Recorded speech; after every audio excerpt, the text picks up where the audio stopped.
Bon, Bon, je te laisse bonjour tout le présenter, ouais. monde. Salut. Ouais, bonjour tout le monde. Donc, bienvenue sur ce live de présentation en fait de la future campagne que nous allons commencer jeudi soir et qui va se baser sur l'univers que j'ai créé à partir du bouquin que j'avais écrit il y a quelques années. Et je me suis toujours dit qu'il y avait matière à en faire quelque chose de sympa et l'idée c'était d'en faire un jeu de rôle. Enfin pas un jeu de rôle, on va se baser sur un système de jeu qui existe déjà, qui s'appelle les Chroniques oubliées, sur lesquelles, on joue depuis 2 ans maintenant, sur une campagne qui s'appelle Anatazerine. Donc les Chroniques oubliées, c'est édité par, Black Book Éditions et donc on va utiliser ce système pour en faire, en fait, vivre une aventure, dans le monde, du Zokièdre. Ce que j'appelle le monde du Zokièdre, c'est aussi le monde de Jaildar, je vais vous expliquer pourquoi. On va vivre une aventure là-dedans. Donc les 4 joueurs, bah, vous les avez, ils sont sur l'écran en dessous et on a passé un petit peu de temps, on a pris du temps pour mettre ça en place pour que ce soit sympa et qu'on puisse vivre une aventure intéressante. Et donc ce soir, l'idée, ça va être de présenter déjà, le monde en question, les ressorts, ce qui fait que alors on va parler, un peu du contexte, de la géographie, de l'endroit où on est et puis, tous les aspects un petit peu, de qui vont permettre à l'aventure de se développer. Donc moi, c'est François, le livre dont je vous parle, c'est le Test du Zokièdre. C'est un livre que j'ai écrit en 2019, qui a été édité en 2019 aux éditions Eternamaes, que je salue. Et ça va être le point de départ de nos aventures. Alors, Tu as je disparu vais de la peut-être caméra, laisser François? Non, chacun. c'est bon, tu es de Comment? retour. Non, ta caméra avait Quoi? coupé un instant, mais c'est bon. Non, c'est bon? C'est de retour. Ce que je vais faire, c'est que je vais peut-être que ce qui pourrait être sympa, c'est que chacun se présente rapidement.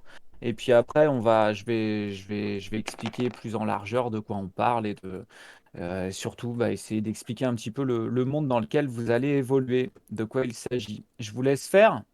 On peut peut-être commencer par Onizuka qui est sous moi. On va faire dans l'ordre des petits écrans. T'es là, Sam? Bah, je pense qu'il est là, il est peut-être en mute. Je Sam, pense il que a muté son son. t'es mute, Sam. Ok.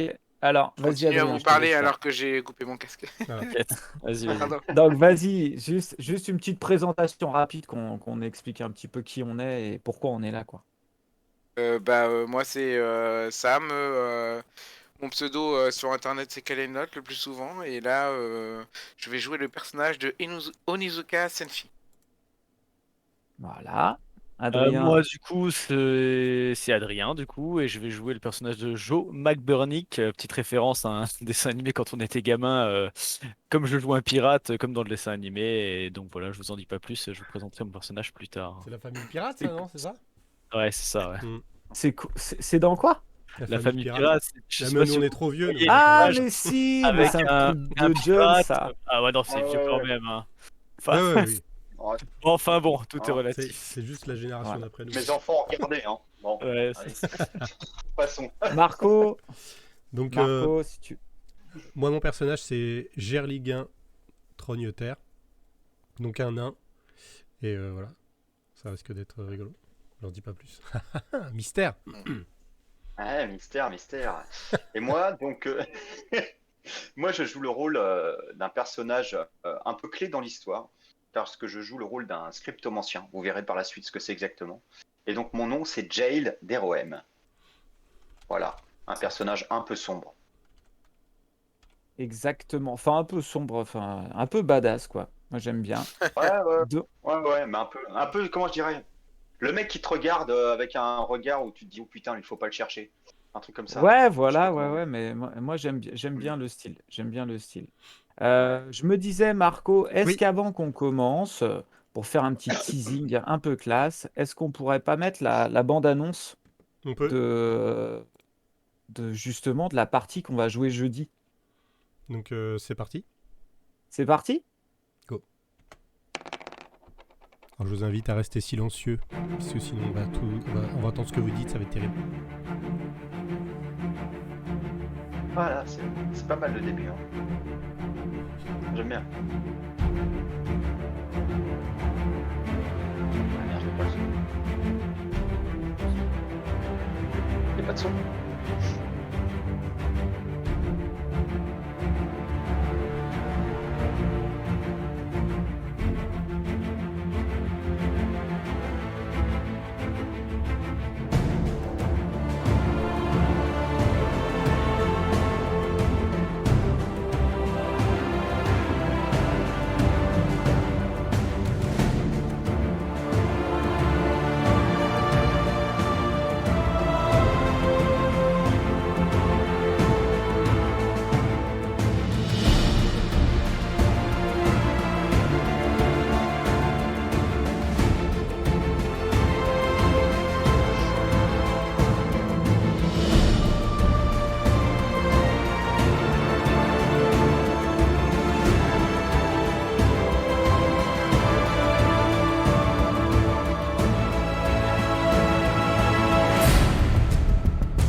Et voilà. Ça, Cool, c'est ça. pas mal, hein. Voilà, voilà. Donc, Plaisir de le revoir. ouais, ça fait plaisir. Ouais. Et puis, sachant qu'on va commencer jeudi, donc le bouquin alors, il se trouve que par hasard, comme par hasard, j'ai le bouquin avec moi en fait. Le bouquin Mais quel bonheur, c'est pas possible. avec, avec lequel, je sais pas si on voit un petit peu. Si on Voilà. voit un peu, ouais. Ça, c'est le bouquin dont c'est tiré, c'est le test du zookièdre. Alors, si on commence à en parler un petit peu, l'idée là, ça va être de développer un petit peu le lore, le background de tout cet univers-là. On est Alors, ce qui aurait été pas mal, c'est qu'on fasse, tu sais, des petits écrans avec des présentations background ou des choses comme ça aurait été classe. Mais c'est pas grave, on y pensera pour la Bah, prochaine le fois. jour où c'est notre métier, qu'on est professionnel, on fera ça. Ouais, pas faux. Et donc, à la base, on est dans un univers qui est à la frontière entre le fantasy et le steampunk. C'est-à-dire qu'on a les codes de la fantasy, surtout avec Chronique oubliée. C'est-à-dire on retrouve ce qu'on voit dans Le Seigneur des Anneaux, les créatures, tout ça.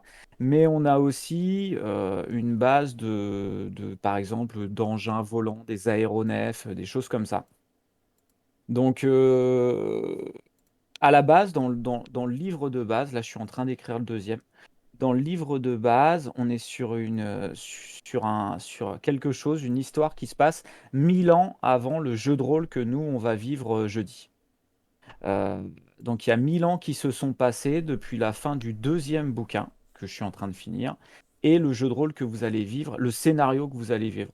Donc il s'est passé des choses entre-temps qui font que le jeu de rôle a des éléments qui sont en rapport avec le bouquin, mais a aussi pas mal de choses nouvelles, dont un ressort très très important.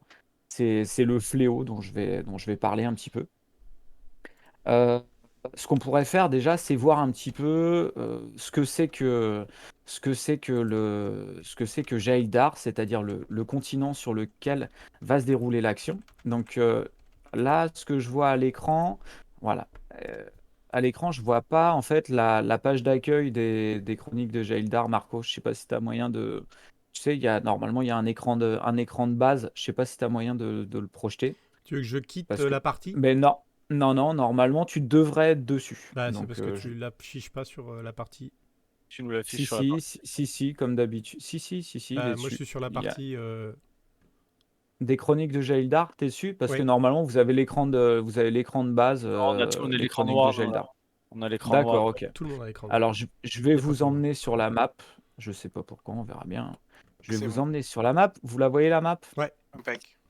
Parfait. Donc, ça, c'est le continent sur lequel va avoir lieu le scénario que vous allez vivre, et puis j'espère peut-être d'autres scénarios, enfin, sur lequel j'ai développé un monde. C'est le même que dans le bouquin. Et ce continent, il est à peu près grand comme l'Australie. Donc, c'est une grosse île. Une grosse île, et vous pouvez voir que dessus, Désolé. j'ai partagé ça avec des couleurs, donc qui ont une signification. Bien sûr. On peut voir qu'en fait, sur ce continent, à la base, déjà, il y a trois grands royaumes. Il y a le Septentrion qui est tout au nord, qui est le royaume le plus important, celui qui domine en fait le continent. On a le Val d'Arangal et le Kaisenmark. Donc, ce qu'il faut savoir, c'est que là, en fait, je présente à tout le monde, mais je présente aussi aux joueurs. Les gars découvrent en même temps ce qu'ils vont jouer jeudi, donc c'est ça qui est sympa. Donc c'est un continent qui fait à peu près 3000 km par 4000 km. Il est bordé de chaque côté par un océan à gauche qui s'appelle l'océan Flavescent, à l'ouest. Il y a la Sage Mer et la mer d'Alia et la mer des Rascasse au sud. Donc euh, c'est un continent, une île gigantesque qui, et c'est là le point un peu important, c'est que depuis plus d'un millénaire, il y a un brouillard, un espèce de brouillard magique maléfique qui recouvre presque la totalité du continent. C'est une espèce de grosse masse laiteuse d'une hauteur qui varie entre à peu près 20 et 100 mètres de haut, et qui est considérée par toute la population du continent comme une vraie malédiction, qui est infligée. Alors, on ne sait pas pourquoi elle est là. Elle est infligée par des dieux de l'ancien temps, peut-être. Il y a plusieurs explications, des malédictions. On ne sait pas exactement, des actes malveillants. Ils ignorent totalement ce qui a fait que ce brouillard maléfique est arrivé. Et ils lui ont donné un nom. Alors, plusieurs noms même. Le nom principal, ça s'appelle le Nébulion. Il l'appelle également le fléau, la mort blanche, selon la région dans laquelle ils vivent. Et en fait, partout sur le continent, il abrite des créatures qui sont réputées comme maléfiques, mais parfois aussi fascinantes ou étranges, mais surtout mortelles, qui attaquent quiconque ose y pénétrer. Et donc, il n'y a que quelques individus qui sont capables, dans les croyances populaires, de pénétrer dans ce brouillard. C'est ceux qu'on appelle les scriptomanciens. Donc, c'est le personnage, par exemple, le profil que va jouer Jail. C'est-à-dire que j'ai développé, en fait, par rapport au monde, je l'ai adapté en créant quelques profils qui seront adaptés à ce monde-là, qui ne sont pas forcément dans les chroniques oubliées à la base, dans le système dont on part. Il a fallu que je crée quelques autres profils, dont le scriptomancien, et puis d'autres profils dont on parlera. Donc si on regarde la carte, là où c'est blanc, en fait, c'est là où le brouillard se trouve tout le temps. Donc vous voyez qu'il occupe vraiment une très grosse partie du royaume. Il y a une partie qui est en verte, et cette partie-là, on l'appelle la frange. Alors pourquoi est-ce qu'elle s'appelle la frange? Parce que le fléau, donc ce brouillard, il obéit à des lois physiques un peu comme un océan, ou une mer. Il subit des marées. C'est-à-dire que pendant la journée, c'est marée basse, et la nuit, c'est marée haute. Et pendant que c'est marée haute, en fait, toutes les régions qui sont en verte sont recouvertes par le fléau pendant la nuit.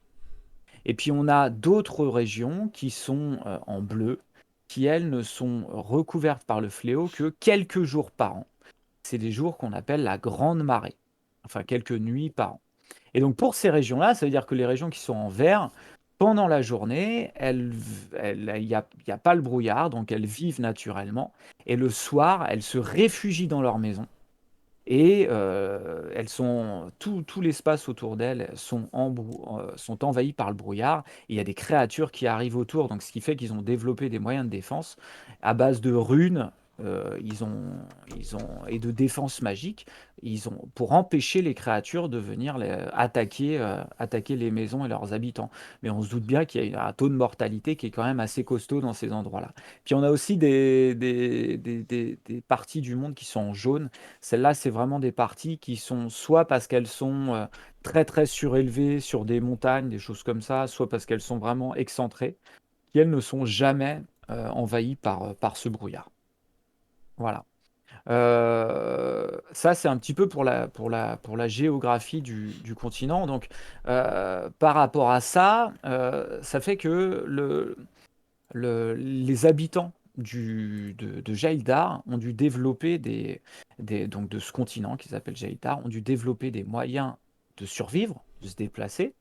Donc il y a d'une part toute cette technologie autour des runes que seuls certains magiciens connaissent comme les scriptomanciens, qui permettent à la fois de protéger des villes, protéger des maisons, protéger des personnes, mais ils ont aussi dû développer des moyens de se déplacer et ils se déplacent en aéronef. Donc là, on a le côté un petit peu steampunk du truc. C'est que, et ça c'était déjà dans les bouquins, pour pouvoir se déplacer d'un côté à l'autre du continent, ils utilisent des aéronefs. Et il y a même des villes volantes. Comment tout ça, ça marche?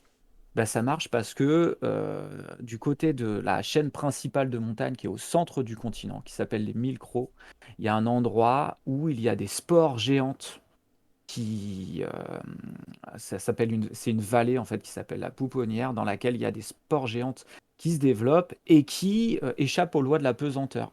Et ces spores géantes qui coûtent très très cher, plus elles sont grosses, plus elles coûtent cher, ne cessent de se développer et peuvent soulever du coup des navires, peuvent soulever quand elles sont assemblées à plusieurs, même des villes entières. Et donc c'est grâce à ça et à une technologie un petit peu steampunk qu'ils arrivent à se déplacer partout sur le continent. Voilà. J'avais une question, Est-ce- François. Ouais, vas-y, allez-y, n'hésitez pas, hein. Est-ce qu'on sait depuis quand le continent est recouvert par le fléau? Milan, il l'a dit au début. Allez, mais ça suit pas déjà. Non, il n'a pas dit que ah, c'était Milan. depuis 1000 ans. Il Ça, a dit c'est qu'il y avait terrible. 1000 ans après le entre, truc, ouais. la période qu'on joue et la période où Non, il a se dit aussi déroule. que c'était Milan. Ah ouais, d'accord, ok. Bon, bah, j'ai Ouais, confondu, j'ai ouais. mélangé les Si, infos. ouais, mais si, t'as raison, en fait, c'est une bonne remarque, c'est que le deuxième bouquin va s'arrêter au niveau temporalité à peu près un millénaire avant ce qui se passe, et il se trouve que c'est à la fin du... Enfin, ça fait à peu près un millénaire que ce brouillard s'est développé. Donc de là à dire qu'il y a un truc en lien, bah, c'est très très possible, quoi. T'es en train de Et me donc, dire que le bouquin se Spoil. déroule 1000 ans avant le premier tome.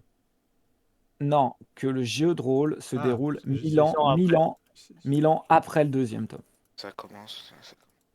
Voilà. Ah, c'est 1000 ans après, putain. Ouais, c'est 1000 ans après, mec. C'est Et ouf. donc, Bravo, t'as juste pour en finir là-dessus sur le fléau, il se trouve que il est envahi de créatures toutes plus affreuses les unes que les autres.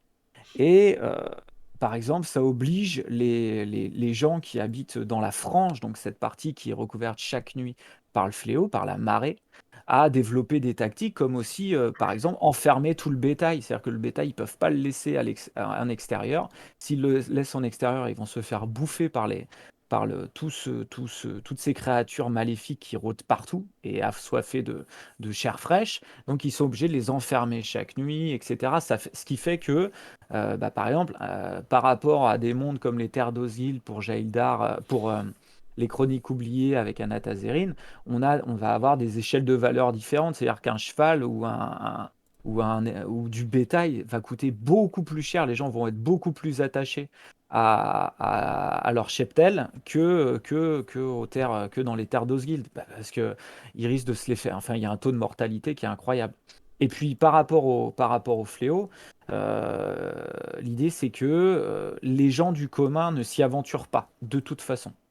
Ils s'y aventurent pas, et ceux qui se font prendre par la nuit, les choses comme ça, en général, ne s'en sortent pas.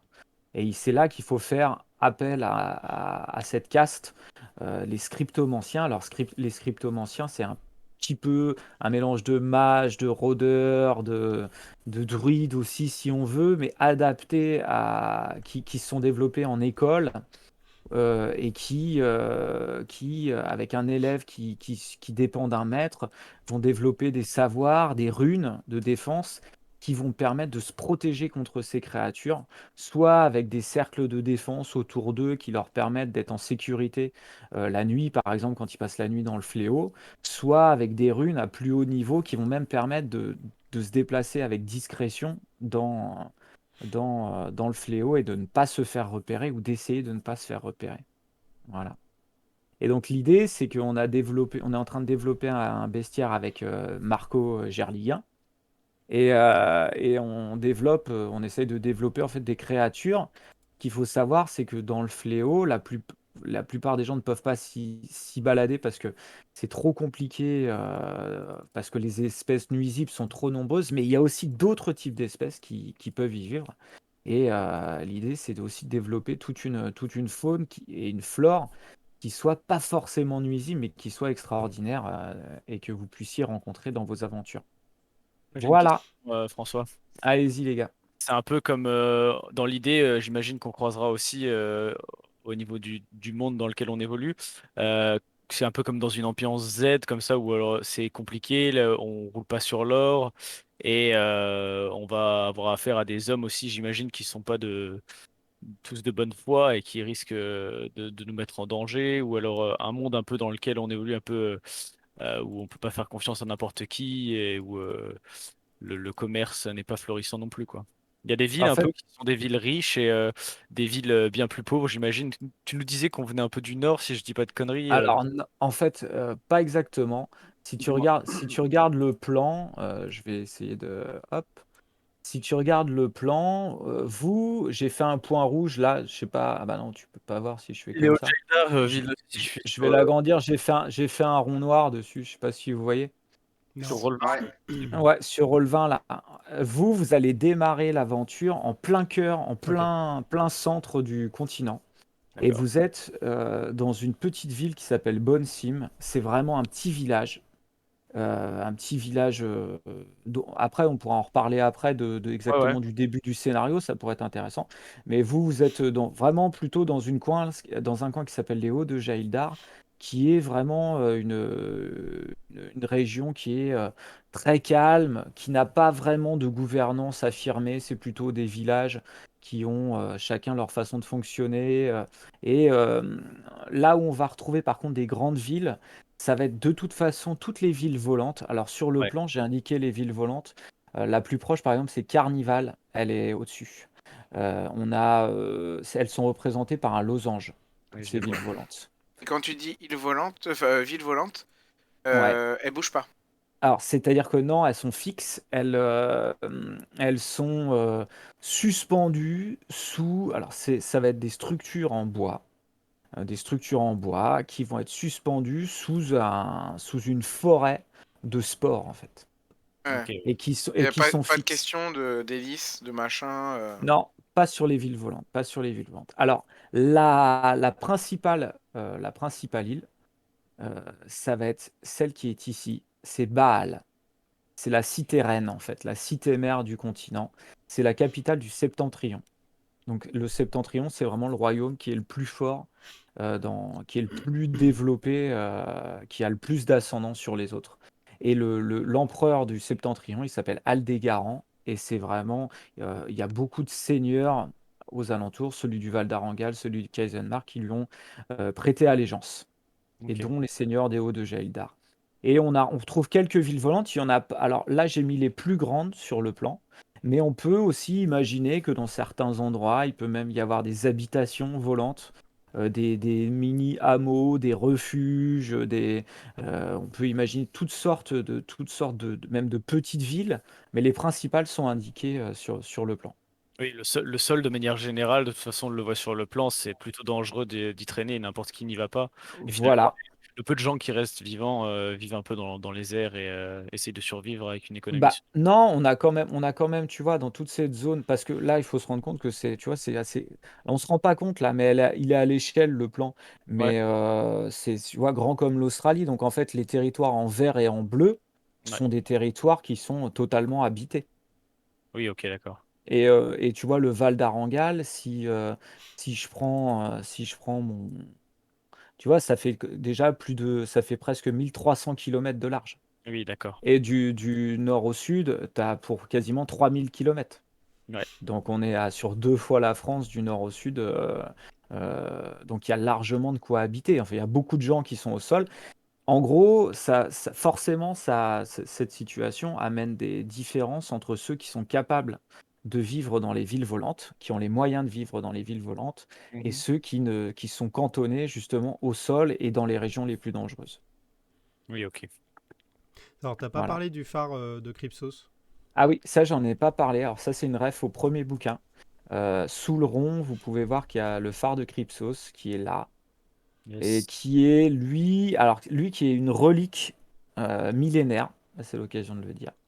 Une relique millénaire, c'est un phare qui a été construit par on ne sait plus quelle civilisation à l'heure actuelle, qui est un phare vraiment c'est une construction, une espèce de tour gigantesque qui est encore habité actuellement et qui est autonome, c'est-à-dire qu'il y a un moyen, enfin ils ont ceux qui vivent dedans, et donc il y a plusieurs étages, tout autour il faut imaginer des pontons avec des navires, des aéronefs qui atterrissent régulièrement, et au sommet de cette tour, c'est un endroit qui est réservé à une élite, en quelque sorte, et qui est réservé, donc auquel peu de monde peut accéder. Donc ça, c'est le phare de Crypsos. Il est connu dans le monde actuel parce que ça, je vais pas vous le raconter maintenant, sinon je vais vous spoiler des trucs. J'ai pas envie de vous spoiler Ah. des trucs. Ce que je voulais ajouter Vas-y, aussi dis. par rapport à ce que disait Adrien tout à l'heure, enfin Joey McBernick. C'est Joe ou Joey d'ailleurs? Joe. Joe. C'est C'est c'est le côté un peu beau, tu vois, Joe Joe McBurnick. McBernick. En fait, c'est que, comme ça fait longtemps que. Tu me dis, François, hein, si je dis une connerie, mais comme ça fait quand même Vas-y. maintenant longtemps que le fléau recouvre le continent, c'est qu'en fait, les gens se sont adaptés. Il y a toute une économie qui tourne autour de ce qu'on peut trouver comme ressources dans le fléau. Donc, il y a. Exactement, exactement. Et vas-y, je te laisse donner un exemple, par exemple. En fait, bon, je me suis amusé à créer 2-3 trucs pour François et j'ai Ouais. inventé le principe des pêcheurs de brume. Donc, il faut imaginer des gens qui vivent dans une zone où ils peuvent se placer en hauteur par rapport au fléau. On imagine sur le bord d'une falaise, par exemple, Mhm. et ils tendent des cordages comme s'ils lançaient une ligne pour la pêche, sauf que le but, c'est de récupérer des espèces qui vivent dans la brume et d'en faire le commerce en les récupérant vivants. Parce que ça peut avoir une grande valeur, notamment pour les cryptomanciens qui s'en servent ensuite pour faire soit des sorts, soit des potions, soit pour les étudier. Même si c'est des espèces qui vont survivre assez peu de temps hors de la brume, ça peut avoir un intérêt. Et donc il y a un Et je commerce trouve l'idée quand extrêmement. même super cool. Je trouvais Ouais, ça c'est vraiment pas excellent. mal, ouais. Voilà, Moi, c'est Ouais. un métier je- très lucratif, mais hyper dangereux, où ça demande beaucoup d'organisation, avec des équipes qui sont très bien. Chacun a un rôle identifié. Enfin, voilà, j'ai inventé un truc autour de ça que je trouvais rigolo. Ouais, Et ouais, ouais, ouais. c'est comme ça un peu que j'imaginais quand je parlais justement d'espèces d'économie souterraine, c'est ce genre de truc un peu qu'on peut retrouver justement, tu parlais steampunk tout à l'heure, dans les univers un peu où voilà, il y a la pauvreté qui règne, etc., un peu dans les bas-fonds, etc. Donc il faut bien que les gens ils arrivent à survivre dans un milieu qui a des plus compliqués, des plus durs, et ouais, du coup j'imaginais un peu ce genre de choses-là avec des contrebandiers et d'autres choses. Ouais, et alors là, t'as les contrebandiers, mais par exemple, je prends l'exemple dans le scénario, si on parle du scénario dans lequel vous allez jouer. Parce que là, je replace le scénario rapidement pour justement pour vous. Vous êtes quatre frères adoptifs, entre guillemets, qui avaient été adoptés par une famille qui s'appelle les Hardwin, dans les Hauts de Jaildar, dans le village de Bonsim. Et justement, votre père adoptif, lui, c'est un pêcheur. Mais alors, quand j'avais créé ça, j'avais pas pensé à ce qu'avait dit Marco, j'avais pensé à autre chose. Lui, il est pêcheur, mais avec une technique où en fait, il tend des filets en acier de jour qui sont hors de la brume. Et puis, quand la brume monte, il y a des espèces volantes qui vont se prendre dans les filets en acier. Et par exemple, il y a une espèce qu'il chasse qui coûte très cher parce qu'il les revend à ceux des villes volantes qui s'en font des vêtements, etc., qui s'appelle les pyrostrelles. Une espèce d'oiseau qui, en fait, quand il vole, prend feu. Donc c'est très dangereux parce que justement, quand il les attrape, il faut qu'il fasse très attention à ce que les oiseaux ne s'envolent pas pour pas que ça le brume. Et donc, donc votre père adoptif est marqué par pas mal de brûlures un petit peu partout sur le corps parce qu'il justement il vit de ce commerce-là. Mais Et ça, j'avais pensé à ça avant qu'on en parle avec Marco et c'est vrai que c'est marrant parce que Ouais, ça se l'idée est bonne rejoint un aussi. petit Ouais. peu. Oui, parce qu'on peut aussi imaginer de la pêche à l'aide de pièges qui sont Hmm. posés dans la partie Voilà, c'est à ça que je dans, pensais, dans moi, à la la base. frange. Et puis, enfin, ouais, effectivement, il y a plein de choses pas mal à imaginer. Ouais. Hmm, Et puis, il y hmm. a aussi, on peut imaginer des gens qui vont venir ramasser, faire de la cueillette d'espèces végétales ou de champignons qui ne poussent que dans la brume et qui peuvent être récupérés dans les parties de la frange. Enfin, il y a plein de Exactement. choses qu'on peut imaginer après. Après, je vous laisse là, voilà, je vais pas vous spoiler, mais pendant le scénario, justement, il y aura des petites, j'ai essayé de développer des trucs en rapport avec ça, des petits trucs rigolos, quoi. Et est-ce que, désolé, j'ai plein de questions, hein, mais Vas-y, vas-y, il faut. est-ce que on a des connaissances ou est-ce qu'il y a quelqu'un qui a des connaissances, enfin, de manière générale, est-ce que les gens savent à peu près ou alors imaginent quand est-ce qu'il est arrivé le brouillard et pourquoi?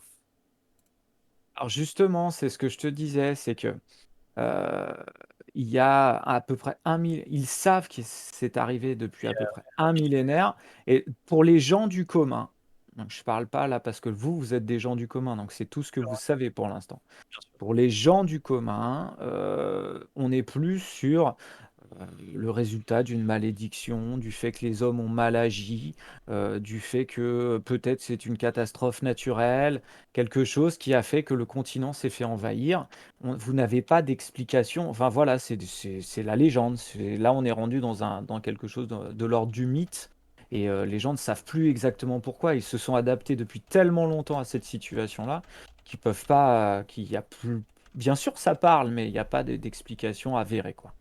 Ok. Et dernière question, après je laisse la parole aux autres. Est-ce qu'il y a un ordre religieux établi ou quelque chose dans le genre là euh, Alors, euh, vas-y, je te laisse. alors, Comment il jubile quand tu euh, poses une question. non, c'est juste que je fais une roulette avec ma souris pour retrouver l'endroit où j'ai parlé de ça. Donc, là, sur le continent, il y a une religion majeure. C'est une religion vraiment prédominante qui s'appelle le culte de l'unique, qui est représenté par des prêtres qui s'appellent les Cipendières. Ok. Si on regarde sur le continent, tout en bas à gauche, il y a une île qui s'appelle le Protectorat unique, qui est une île assez grande, hein, qui est leur refuge, leur chasse gardée. C'est vraiment le territoire qu'ils dominent.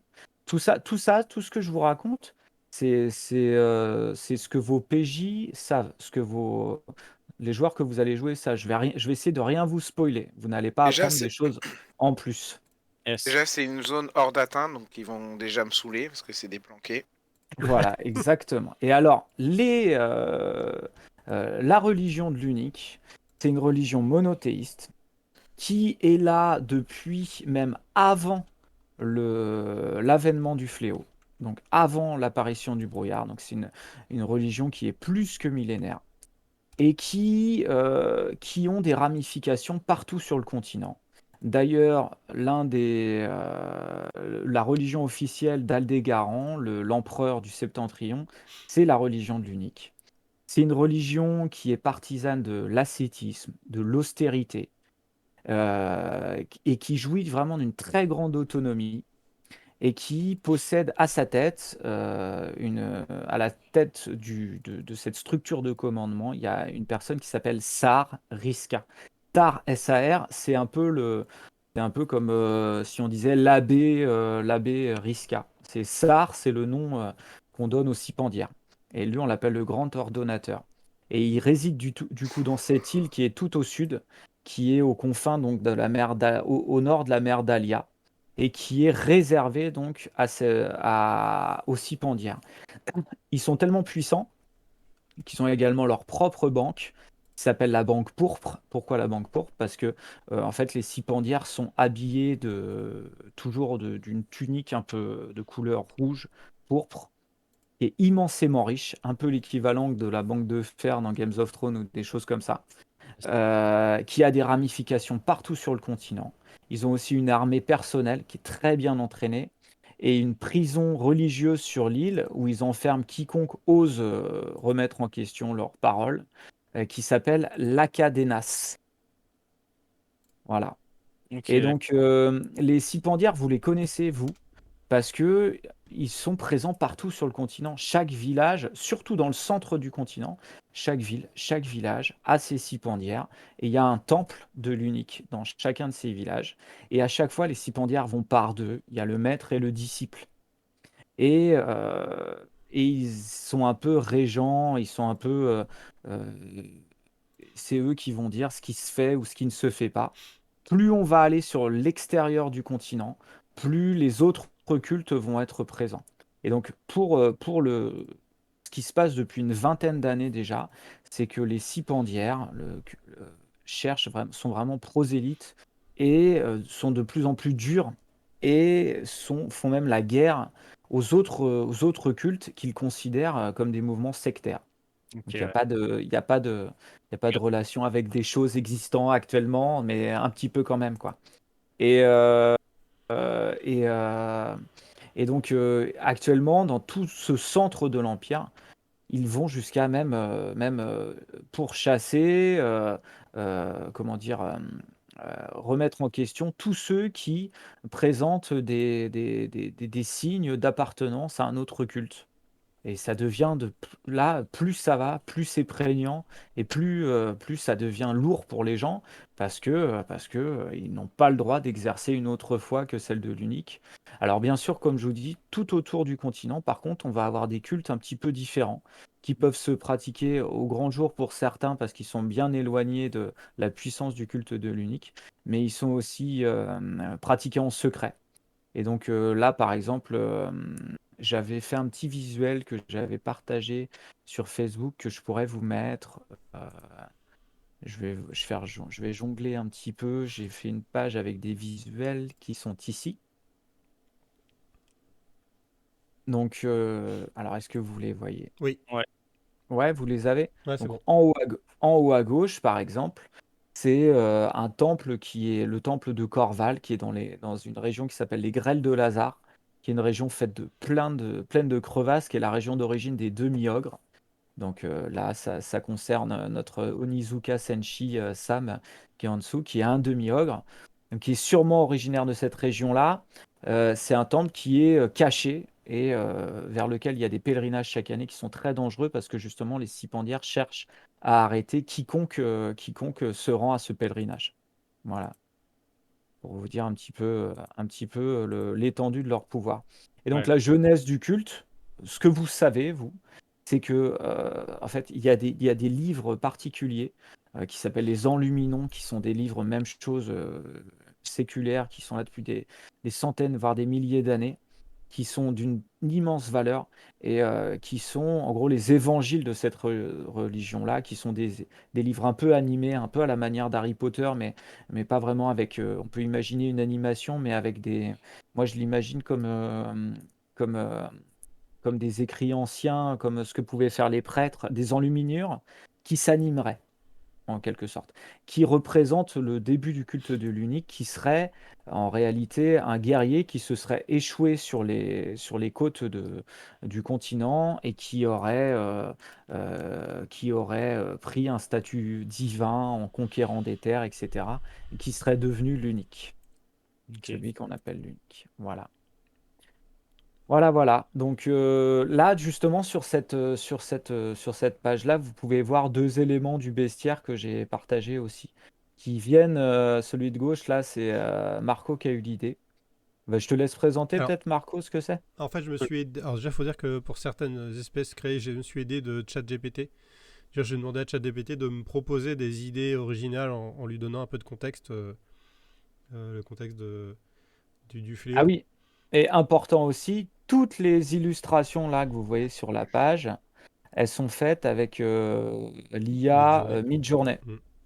Hein, c'est pas moi qui fais. Hein, bah, ça pourrait être intéressant peut-être une fois de faire une petite vidéo sur la façon dont on utilise Midjourney, Mm. parce que c'est hyper simple et ça demande un petit peu de pratique, mais une fois qu'on a la pratique, on peut obtenir des visuels de fou, quoi, je trouve. Ouais. C'est vraiment sympa. Donc là, ce qu'on voit en bas à gauche, ce sont des vers d'os. Donc ce sont des vers qu'on trouve un peu partout dans la zone recouverte par le fléau. Ils peuvent vivre dans la terre, dans les eaux saumâtres. On peut en retrouver aussi dans la chair de certains animaux qui vivent sur place. Et ils sont mortels pour tous ceux qui ne sont pas habitués au fléau. Donc ils sont minuscules, ils ne sont pas visibles à l'œil nu ou à peine, il faut les observer à la loupe ou à un équivalent du microscope, je ne sais pas si ça existe en Jaildar, mais un truc grossissant, quoi, on va dire. Et ils ont la capacité donc de pénétrer la peau dès qu'ils sont en contact avec elle. Et ils s'attaquent à nos organes, en particulier aux os. Et donc en l'espace de quelques jours, ils peuvent tuer quelqu'un en le faisant pourrir de l'intérieur. Donc c'est assez sympa. Donc c'est pour ça Bébête qu'il faut... sympa. Comment on se bat? C'est une des raisons pour lesquelles il faut faire Comment? très attention quand on se promène en Jaildar, de jamais se promener pieds nus, hein, c'est un risque à ne pas prendre, et puis bien protéger, bien soigner ses plaies pour éviter qu'elles soient contaminées, éviter de manger de la viande qui proviendrait d'espèces chassées dans le fléau, à moins de l'avoir cuit correctement, et ne pas boire... Comme si on allait en Inde. Hein Comme si on allait en Inde, quoi. Ouais, c'est un peu ça. Le fléau Pareil. terrestre. Ça. Ouais, il y a un peu de ça. Voilà. Ouais. Alors, J'assume pas trop la blague. Bon, allez. on peut survivre, mais ça demande à être soigné assez rapidement. Ok. Voilà. Voilà, et donc là, par exemple, la bête en bas à droite, c'est une représentation, mais d'un animal qui s'appellerait, qui s'appelle les bêtes luminescentes. Les esprits lumière. Ouais, Esprits ouais, je sais plus qui comment. auraient plusieurs noms sur le Ouais. continent, qui seraient vraiment aperçus de façon, enfin, subrepticement. On verrait des espèces d'animaux, des formes lumineuses que les habitants voient, qui traversent. On ne sait pas si elles sont bonnes ou mauvaises. Et donc ça, c'est une représentation d'un lynx voilà, de ces bêtes-là, quoi, de ces êtres. Je vois en haut à droite, si vous voulez, je vais repasser juste sur la map. Et puis je vais juste vous présenter, mais on va essayer de faire rapidement, hein, parce que de toute façon ça sert à rien de tout présenter en détail. Je vais juste vous représenter un petit peu les différentes régions que vous avez, mais vraiment pour que vous puissiez, vous, en tant que joueur, parce que l'idée là, on présente un peu le monde, mais en fait pour nous c'est surtout une session où vous allez pouvoir justement vous approprier le monde dans lequel vous allez jouer. Donc là, si on retourne sur la map, je vais repartir de Baal, la cité que j'ai On ne voit pas la entourée map. tout attention. à... Vous voyez pas la map? Non. Je vous ai pas remis dessus? Non.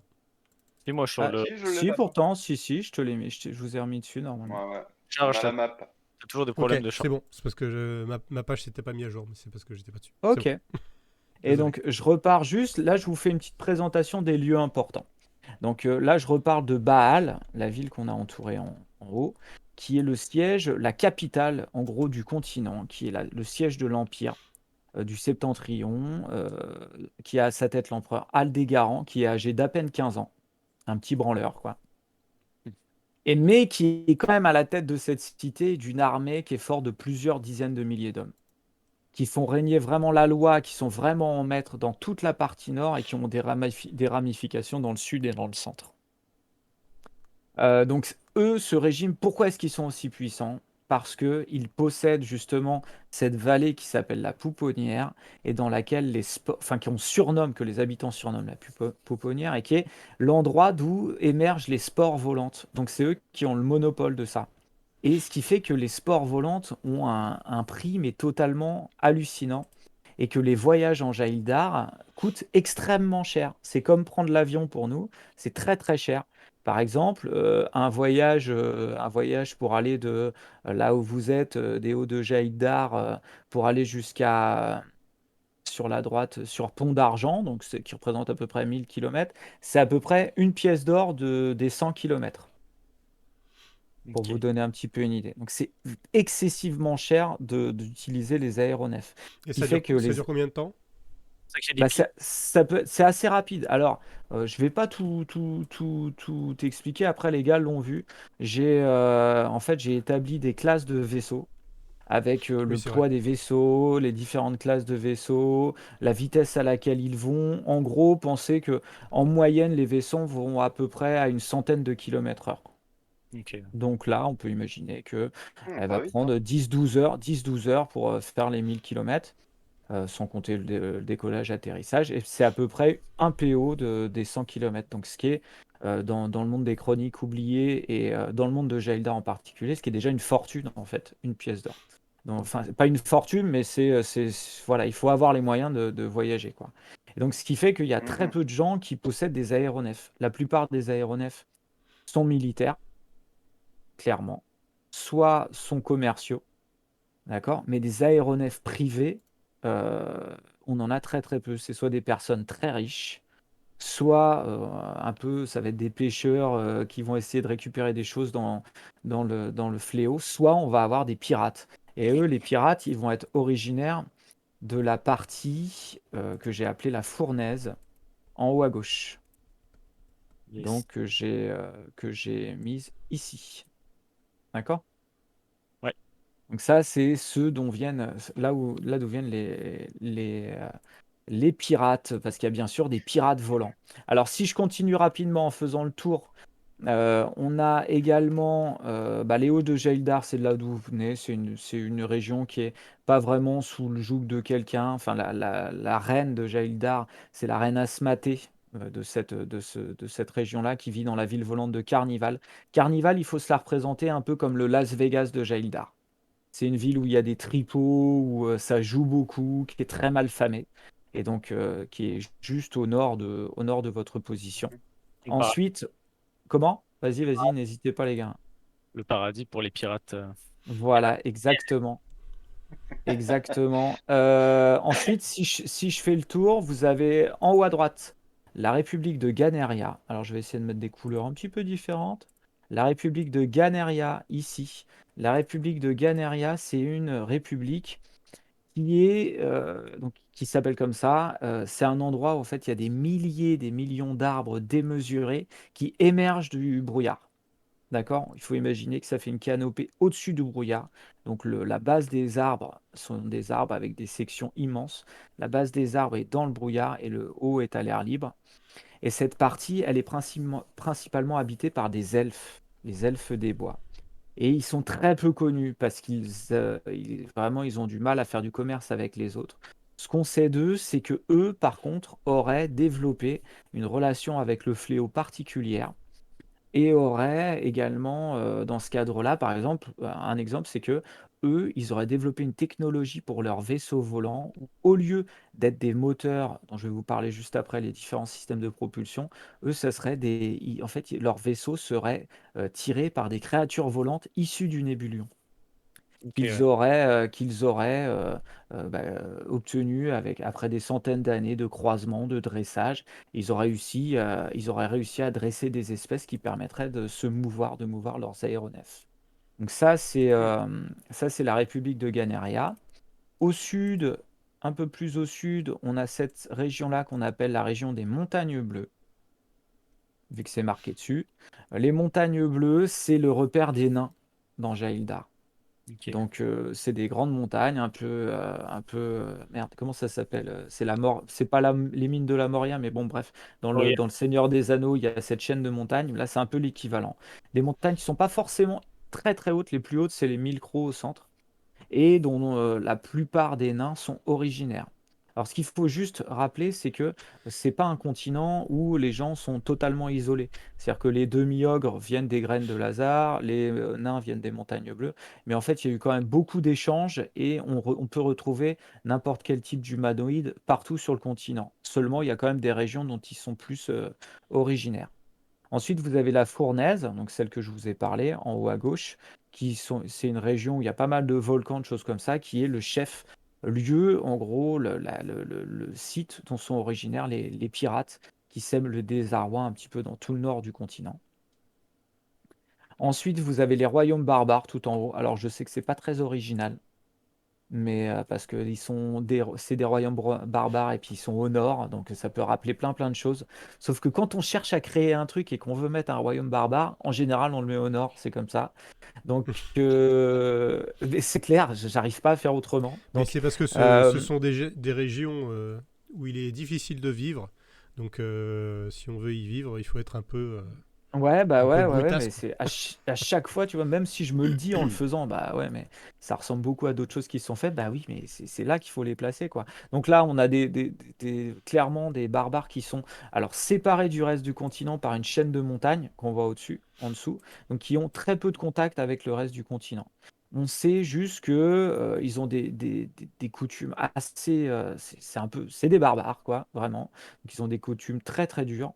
Chaque guerrier, par exemple, a un animal totem, ça c'est connu, qu'il doit combattre totalement nu et vaincre par la force ou par la ruse lors d'un rituel pour passer à l'âge adulte. Voilà ce genre de joyeuseté-là. Et le plus Ah, célèbre, en fait, ok. c'est plein de petits clans. Et le plus célèbre Ouais. de ces barbares s'appelle Edgar Vornesoun, qui est à la tête de la tribu des Haraldson, qui s'est établi juste après les montagnes, juste à la frontière avec le Septentrion. Et c'est le plus célèbre tout simplement parce qu'il a compris depuis longtemps l'intérêt de commercer avec le Sud. Donc il se situe, il a créé une ville dans la principale passe qui permet à ceux du Sud de monter dans les royaumes barbares. Et la seule chose qu'on sait, c'est que sur lui, que les gens du continent savent, c'est il est accompagné justement d'un animal. Tous les barbares sont accompagnés d'un animal et lui, il est accompagné d'un colossal ours blanc qui s'appellerait Griffe Rouge, et qui serait même doué de parole. Ok, Voilà. ouais. Hmm. Sinon, les grêles de Lazare. Alors, les grêles de Lazare euh, qui sont ici, les grêles de Lazare, voilà, dont la capitale c'est Bilserane. Et ben, les grêles de Lazare, c'est là d'où viennent les demi-ogres du continent. Donc là, nous, on a un demi-ogre vous avez un demi-ogre dans votre équipage. Sauf que ce demi-ogre-là, il pourra peut-être vous le raconter, mais il vient pas de cette région-là. Les grêles de Lazare, c'est un ensemble de cagnottes, de canyons, de falaises abruptes. C'est vraiment un endroit où il fait très peu bon vivre. Sinon, on a à droite, à l'est, les plateaux du Val d'Arangal. Donc, les plateaux du Val d'Arangal, c'est là. Là, c'est une région qui n'est envahie par le fléau que lors des grandes marées, donc très peu de fois dans l'année. Donc, c'est une région où il fait vraiment bon vivre. C'est la région qui est la plus agréable du continent parce qu'en fait, elle est sur un plateau qui culmine à plus de 500 mètres, donc elle est très peu envahie par le fléau. Et là, on a une ville qui est très peuplée qui s'appelle la ville de Pont d'Argent. Ce royaume qui est un peu un royaume à l'ancienne, pour ceux qui ont lu Landfeus 2-3, c'est un peu l'endroit où il y a la comté avec tous les chevaliers. C'est pas la Hmm. comté d'ailleurs que ça s'appelle, c'est autre chose. C'est vraiment un aspect médiéval dans ce coin-là. On a des seigneurs, on a des chevaliers, on a aussi pas mal de culture. Là, c'est un peu le grenier de tout Jaildar. Ok, ouais. Le phare de Crypso, je vous en ai parlé, qui lui culmine en plein milieu. Alors, c'est l'endroit où le fléau est le plus étendu. Et au milieu, on a le phare de Crypsos. Donc, on peut imaginer que c'est vraiment un endroit très important pour le commerce, parce que c'est là où les gens vont s'arrêter pour refaire leurs provisions, refaire le plein de carburant s'il faut. Donc, qui est dominé par une caste de gens qu'on ne voit, qui est située en haut du phare de Crypsos, mais qu'on ne voit jamais parce que ah bah, ils sont enfermés en fait dans cet endroit, dans ce qu'on appelle un palais. Et alors, il y a juste une seule occasion de de les voir, de les rencontrer. En général, ça se passe tous les ans ou plusieurs fois par an. J'ai pas encore déterminé. C'est lors d'une grande course qui se fait en aéronef dans justement dans Jaildar, une course d'aéronef tout simplement, où il faut faire un trajet qui passe à un moment donné. Il y a une étape par le phare de Crypsos et ceux qui sont les coureurs, donc les pilotes qui participent à cette course, passent une nuit entière justement au sommet du phare de Crypsos. Je crois pas que Voilà, t'en aies parlé. Je sais plus si tu l'as vas-y, dit, mais le phare de Crypsos, vas-y. c'est un phare, mais en fait c'est une ville, c'est une Ouais, tour ouais, ouais, ville c'est quoi, une c'est ça, ville hein. verticale, quoi. Oui C'est une voilà. ville verticale, Mm. vraiment. C'est une C'est tour vide. immense. Ok. Oui, elle sort, on peut l'imaginer un peu, je l'imagine moi comme ça, immense de sa hauteur et qui dépasse du brouillard et qui permet un peu de se repérer aux Ouais, aéronefs. ouais, ouais, ouais, exactement, Et exactement. aussi tu es au milieu d'un désert, Bah, en fait, parce que tu disais. à la base, alors ceux qui ont lu le test du Zokiet, ouais, c'est Ah, en plein bien. milieu d'un désert de sel. Mais Ok. Ah oui. les gens le savent hein, que c'était un désert à cet endroit-là. Mais là, c'est complètement toute la base du phare est recouverte par le fléau, toute la région. C'est en plein milieu d'un océan de nuages et de brumes. Et On a la un peu oublié dernière ça, quoi. région dont on peut parler, c'est les monts de Lorna, en bas à gauche. Après, on va pas tout décrire, ça sert à rien. Les monts de Lorna, c'est une région dans laquelle sont originaires les Félis, des humanoïdes un peu félidés qui ressemblent à des chats, des lynx, des tigres, des choses comme ça. Et là, c'est un peu une espèce de jungle tropicale avec des gorges, des plateaux. On peut imaginer qu'au fond des gorges, il y a la brume qui se déplace. Et puis, ils ont installé des habitations sur les bords qui tiennent un petit peu accrochés à la falaise de ci, de là. Et eux qui ont une culture qui est très proche, on va dire un peu des Indiens d'Amazonie, avec un rapport à la nature qui est très développé. Voilà, Mhm. voilà pour la géographie Ok. pour l'instant, ce qu'on a développé. Ok, ouais. Ah, il y a ces... Ouais, ça fait un sacré paquet de Ouais, c'est différentes cool. cultures, c'est bon. Ça permet d'avoir un peu une idée, c'est cool. C'est cool. il y a Puis plein de ouais, Ouais, possibilités, quoi.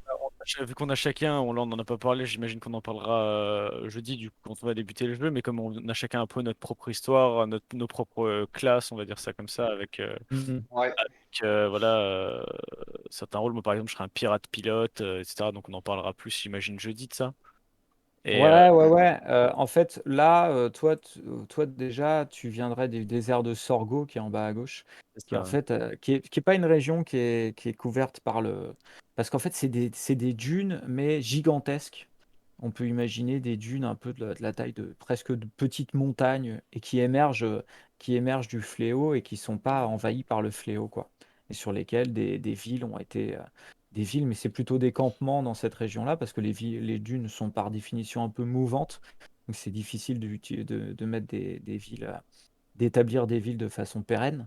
Et donc c'est une région un peu plus de nomades d'où tu viens. Yes, yes. Voilà, Ok. voilà. Mhm. Ok, cool. Juste dernier truc ouais, ouais, ouais. Après, on peut parler. Si vous avez des questions, des trucs comme ça, n'hésitez pas. Parce que moi, je pourrais encore parler de ça très très longtemps. Donc, faut pas hésiter à me couper, hein, et à me dire. Ok. Moi, À me j'écoute. dire. Juste, je voulais finir sur les vaisseaux, sur les aéronefs, juste pour que vous compreniez, les aéronefs peuvent fonctionner. Il y a trois types d'aéronefs, enfin trois types de propulsion, de systèmes de propulsion pour les aéronefs. Je vous ai parlé de la propulsion animale, qui Ouais. serait originaire de la République de Ganeria, mais là qui représente moins de 5% des aéronefs, et on n'est même pas sûr, c'est une estimation. Moins de 5% des aéronefs en circulation. Sinon, il y a deux autres types de propulsion. Il y a la propulsion basique, c'est la propulsion à vapeur qui est originaire des Cyténènes, c'est un charbon qui vient principalement des mines de charbon des montagnes bleues. Et là, c'est une propulsion avec un prix raisonnable, avec un ravitaillement assez aisé qu'on trouve un petit peu partout sur le continent, avec des moteurs puissants qui peuvent emmener de gros, gros aéronefs, mais par contre qui sont très lents et peu maniables Ok. et qui demande parce que ça demande une quantité de minerais très importante. Il y a un dégagement de fumée qui est très important. Il y a des moteurs très bruyants. Donc c'est très visible comme aéronef. Et sinon, il y a un autre système de propulsion qui est la viatolite et qui est aussi la propriété du royaume du Septentrion. Pour vous dire qu'ils ont vraiment, eux deux, la main mise sur les aéronefs, c'est-à-dire ils ont les mines de sport, ils ont aussi les mines de viatolite, donc c'est un minerai, et qui là coûte beaucoup plus cher parce qu'il est beaucoup moins exploité. Mais ça donne des moteurs beaucoup plus rapides, beaucoup plus maniables, avec une plus grande autonomie et avec un minerai plus léger et qui permet de construire vraiment de tout type de vaisseaux, des vaisseaux très légers comme des gros vaisseaux. Par contre, le prix, il est vraiment exorbitant. Et pourquoi? Parce que le Septentrion a le monopole sur la vente de ces navires. Donc, les navires aviatolites, ça représenterait 25-30% de tous les vaisseaux, et la vapeur à peu près 65-70% de tous les vaisseaux, Ok, ouais. pour vous rendre compte. Alors justement par rapport à ça, on a réfléchi un petit peu avec les gars, et avec Marco en particulier. On a établi un système donc, qui là n'est pas qui n'est pas à la base dans les chroniques oubliées, ce qu'il a fallu développer pour justement tout ce qui est déplacement en aéronef. Vous l'avez là? Ouais. Oui, je l'ai. Ah, je regarde. Ouais. Et donc, parce que il risque fort, bah, justement, il y a des pirates, des choses comme ça. Il risque fort à un moment donné d'y avoir des courses-poursuites, des abordages, des choses comme ça. Donc, là, c'est un petit diagramme. Bon, pour l'instant, ça donne ça. On va essayer de le simplifier, de faire d'autres choses. C'est un petit diagramme qui essaye d'expliquer. Là, ça paraît complètement obtus, je m'en rends compte quand on le voit comme ça. Mais en fait, c'est pas Ouais. si compliqué. C'est un système de tours, un petit peu comme dans les jeux qu'on connaît, avec d'abord la poursuite, ensuite l'approche, et ensuite soit l'attaque à distance, soit l'abordage. Oui, Bref, bien, on oui, a, je vois voilà. l'idée. Et c'est pas si compliqué que ça parce qu'on a fait des tests avec Marco et ça se passait plutôt bien. Oui, oui, ça, en fait, ça va. Bah, quand on a Ouais. compris qu'en fait, Là, pour c'est moi, il y parce a qu'on. deux grandes étapes, en fait. Voilà, Il y a une Il y a étape qui plusieurs concerne... étapes. Déjà, on va se poursuivre, hein. Ouais, Par exemple, s'il y a un navire qui est derrière, eh ben, il va essayer de rattraper l'autre. C'est la première chose. Ensuite, il va faire une manœuvre, s'il y arrive à faire une manœuvre d'approche, c'est-à-dire il va essayer de bien se placer, soit pour attaquer, soit pour aborder. C'est le deuxième temps. Et ensuite, soit on va choisir d'attaquer si on a des canons, on va essayer de tirer sur la cible, soit on va essayer de l'aborder en envoyant des hommes. Et donc, on va y arriver ou pas, sachant qu'on est quand même dans les airs à plusieurs milliers de mètres de haut. Donc, la moindre petite erreur, eh ben, ça peut avoir des grosses conséquences, quoi. et Voilà. ce qui est important, du coup, là, c'est de mettre en avant les capacités, donc soit des machinistes, soit des pilotes. Les machinistes pour ce qui est Voilà. de gérer la vitesse pour être capable de rattraper un navire qui est devant. Donc là, il a fallu développer, même chose, des choses qui ne sont pas dans les chroniques oubliées. Euh, alors moi, j'ai fait le choix donc pour chaque vaisseau, il faut deux profils, enfin, deux choses ouais, deux métiers, en gros, pour chaque vaisseau. Il faut un machiniste et un pilote. Yes. Et donc, dans les chroniques oubliées, on a des profils, mais on a aussi des voix. Alors, pour le machiniste, en fait, c'est juste une voix. Là, je sais que c'est Marco qui l'a pris. La voix du machiniste, c'est celui qui va alimenter le vaisseau, qui va faire en sorte qu'il marche bien, qui va faire en sorte de pousser le moteur à fond ou de le réparer. Et puis, on a aussi le pilote qui, lui, par contre, est un profil à part entière que j'ai développé en faisant un mix avec ce que proposent les chroniques oubliées, mais aussi j'ai développé des voix qui étaient propres à ce monde-là. Euh, et donc lui, c'est le pilote qui est un peu le badass, c'est un peu le Han Solo de Jaildar avec le pistolet et puis des capacités en fait pour diriger le vaisseau. Et puis tant qu'on y est, il y a aussi deux autres profils donc, que j'ai développés qui sont propres à la campagne, enfin propres au monde de Jaildar. C'est le pirate volant, donc il y a des capacités spéciales. Là, c'est Adrien qui aura un perso de pirate volant.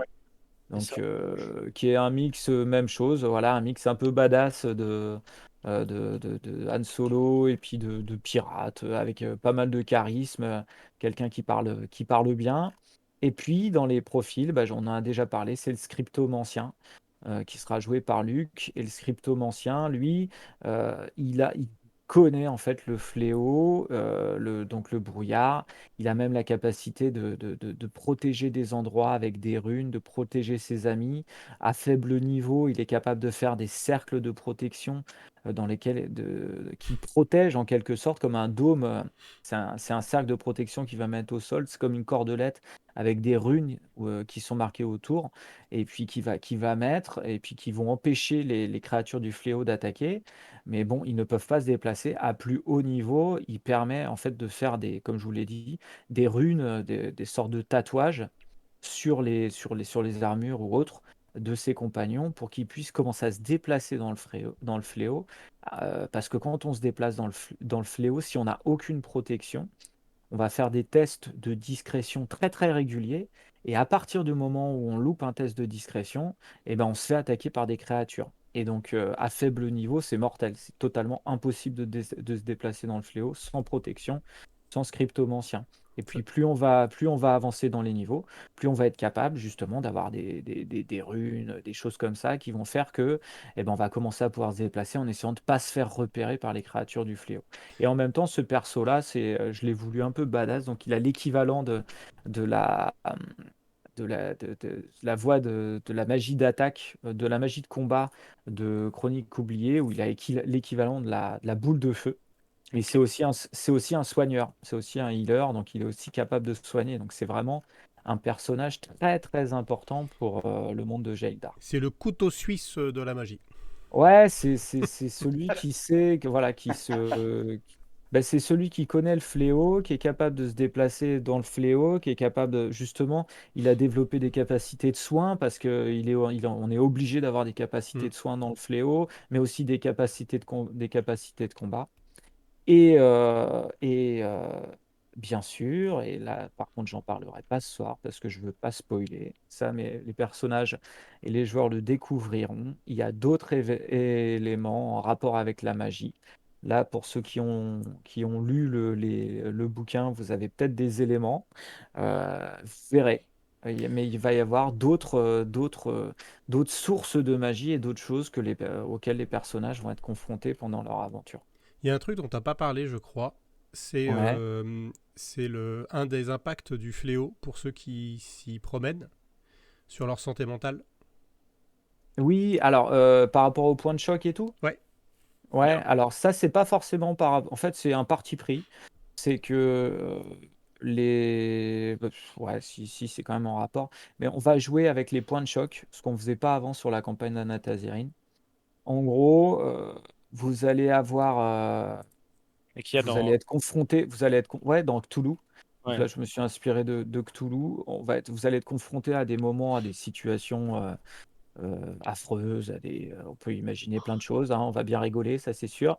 Donc à certains moments, vous aurez des situations qui sont très très chaudes et votre perso devra faire un jet. Alors c'est sur du charisme. La difficulté, je l'ai plus en tête exactement. Et s'il ne réussit pas, il pourra avoir un point, il prendra un point de choc. Et quand on prend un point de choc, on perd ce qu'on appelle dans les chroniques oubliées un point de récupération. Alors, faut savoir Et que si on. j'ai vraiment un Vas-y. charisme de merde. Ouais. Bah ouais, si j'avais su, moi, j'aurais changé mon personnage. Qu'est-ce que j'ai mis, moi, charisme? Non, mais Putain, je suis vert. faut savoir Ah, vivre vous pouvez pas être dangereusement. fort partout, hein. Vous pouvez pas être fort Toute partout, hein. fois, Ah, si c'est pas clair. présent, nous, on peut même pas s'aventurer dans le monde. Alors, tu abandonnes ton charisme, on va être charismatique à ta place et ça va le faire. Ouais. Ouais. C'est vrai. Mais c'est clair, vous pouvez pas être fort partout, donc ça voilà, c'est un parti pris parce que j'ai vu aussi que dans le Compagnon, donc c'est le deuxième livre qui est de Chroniques oubliées où ils ont rajouté des règles. Ils parlaient d'un autre type de peur, de deux états de peur, c'est effrayé et paniqué. Mais j'ai pas voulu mettre ça en place parce que je trouvais ça trop lourd. Je trouvais que l'idée du point de choc était sympa parce que c'est parlant.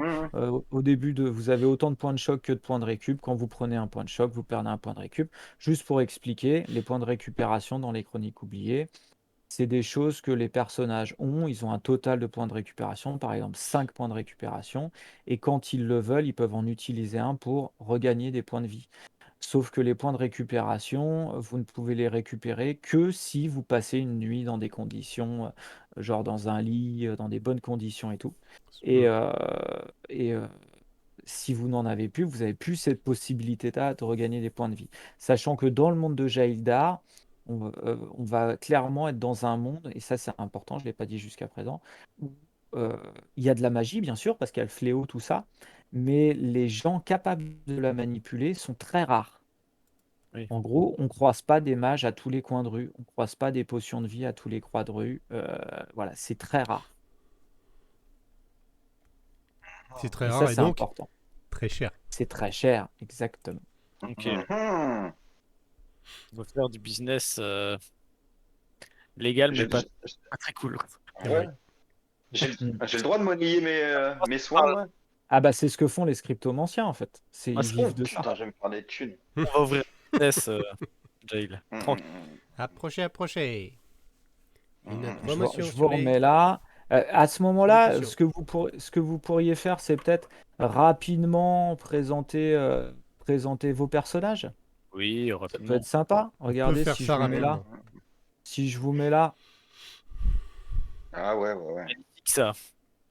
On est beau gosse quand même, hein. On a une de ces classes. On est ultra badass. Ouais. Quand même. Bon, vous faites un peu plus que 25 ans, hein. C'est ce que j'allais dire tout à Et l'heure. c'est un monde difficile, rude. On a, Ah, mais c'est un On monde, c'est vieillit pas facile rapidement. tous les jours. Ouais, on a dû vieillir rapidement et devenir fort Bon, rapidement. je vous laisse, je vous laisse ouais, les présenter vite fait, je reviens. Hein, je vous laisse faire. ouais. Ouais. Allez-y. Ok. Moi, je trouve que moi et McBernick, ça va encore, mais c'est. Ouais. Oh la vache. Je trouve qu'il a un c'est Comment il soit s'appelle? Onizuka, excuse-moi, mais il Ah est ouais, trop dis donc. cette espèce de. Au pire, on Ouais, commence en haut à gauche de l'image et puis on fait ouais. en haut gauche, en haut Ouais, droite, c'est parti. en haut à droite. Donc ouais, en haut à gauche, bah, c'est Gerliguin Trognotaire, qu'on surnomme parfois Gerlig ou la crevasse. Donc en fait, Ah, moi je suis crevasse. né, ouais, je suis Ah, né d'accord. à côté donc du village de Bonsim, de deux parents agriculteurs. Donc je suis né dans un champ de, qu'est-ce que j'ai mis déjà? Un champ de patates, voilà, c'est d'où mon nom, Trognetaire, voilà, parce que je suis né la face dans le champ. Ouais, bref. Et donc j'ai vécu avec mes parents un peu à l'écart du village, donc je connais un peu ceux qui sont nés comme moi dans le village, mais on était quand même un peu à l'écart. Et puis bon, des nains, en général, les nains se mélangent pas trop avec le reste de la population. Et bon, j'ai eu une enfance pas facile, hein, je rentre pas dans les détails. Et, et plus tard, vers mes 18 ans, je suis parti faire l'armée. J'avais quelques compétences en matière de mécanique et de maniement des armes à poudre. Et ce qui fait que dans l'armée, j'ai pu être à la fois mécanicien sur des aéronefs et en même temps un peu tireur d'élite. Enfin, en tout cas, voilà, le mec qui manie un peu les armes à poudre histoire de faire des dégâts de loin. Et voilà. Donc, on m'appelle la crevasse parce que en fait, j'ai une cicatrice qui traverse le visage qui m'a largement défiguré, et qui est un peu la raison pour laquelle j'ai quitté l'armée. Et voilà. Pour l'instant, on en est là. Ok. Onizuka. Moi je suis arrivé très tôt dans le village. Je suis arrivé sur le. J'étais encore en fait. J'étais presque un nouveau-né, je savais pas marcher. Je suis arrivé sur le dos d'une humaine.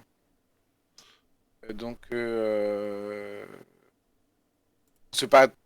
Enfin, elle s'est jamais trop étalée sur comment est-ce qu'elle m'a trouvé, etc. Pour ceux qui ont la ref, c'est la fin de Old Man Logan, là, bah, c'est exactement Ouais. ça, comme ça que je le vois quand elle est arrivée au village. Et donc, ma mère adoptive, donc, ma première mère adoptive, était une samouraï et m'a élevé clairement là-dedans, hein, parce que c'est sa culture à elle, et donc elle m'a élevé là-dedans. Ça a été en même temps très compliqué pour moi, puisque je suis un demi-ogre, donc forcément, j'ai un peu parfois le sang chaud. Surtout quand on se moque de moi justement par ma race ou aussi des, des, des amis, des gens que j'aime, etc. Mais en même temps, il y a ce côté samouraï qu'il faut que je garde contenance et tout, donc c'est un peu difficile pour l'instant. J'ai grandi avec elle jusqu'à... je sais plus ce que j'ai mis comme année, mais ça doit être mes 12 ans, je crois, 11 12 ans. Et une nuit, elle a disparu. Ok. Je sais pas si Mhm. elle a disparu dans le nébulion, je sais pas si elle est partie, je sais rien du tout. Et ce que je sais juste, c'est que elle était euh, que qu'elle était pas d'ici, quoi. Donc peut-être qu'elle est repartie pour des raisons que j'ignore. J'ai j'ai son carnet en fait. Elle m'a laissé un carnet où je peux continuer en fait à m'entraîner. Donc c'est ce que j'ai fait le reste de mon adolescence, tout en rejoignant donc notre famille commune, notre famille adoptive. où j'ai pu plus lier de lien avec vous. Même si j'en avais déjà, puisque j'étais dans le village. Alors un petit peu moins avec Gerliguin, mais voilà. J'ai l'impression que je vais pas en avoir beaucoup non plus avec Jail, puis qui me paraît, comment dirais-je, très solitaire, très mystérieux. Il m'a pas l'air affable, quoi. Mais Ouais, bon, ouais, voilà. tu verras. En tout Bah, cas, avec vous, je suis plutôt dans le style gentil géant, quoi. Faut vraiment le voir. Je J'admire tout ce qui, voilà, j'admire tout. Voilà, je peux me bloquer sur une fleur ou je sais pas quoi.